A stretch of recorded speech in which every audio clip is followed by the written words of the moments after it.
Krásný den, zdravím vás a pojďme do dnešní jogové praxe, kterou začneme ve stoje. Psa s hlavou dolů, pojďme rukama doťapkat k našim nohám.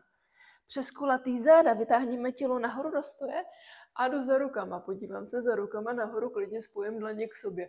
S výdechem obratel po obratli jdeme zpátky rukama dolů do podložky. Jednodušší varianta je taková, že se chytnete za svoje koleno, hezky obejmete nohu a jenom se přetočíte za tím levým ramenem a podíváte se směrem dolů k zemi. Takhle klidně můžeme zůstat, zkusme si uvědomit pozici. Přichod dovnitř, dlouhá rovná páteř, ramena od uší, rotace ve středu těla, oběhy ždi jsou v podložce. Zkusme přitáhnout pupík k páteři a přilepit bedra do podložky. Budeme zvedat pravou nohu nahoru ke stropu. Pojďme to udělat. Pojďme ji sflektovat a břichem ji přitahuju směrem k hlavě. Levou ruku před pažím a pak ji přitahuju směrem k noze. Držím pozici, vnímám práci středu těla. Povolím ramena, temeno hlavy do podložky. Dechám 4 dechy.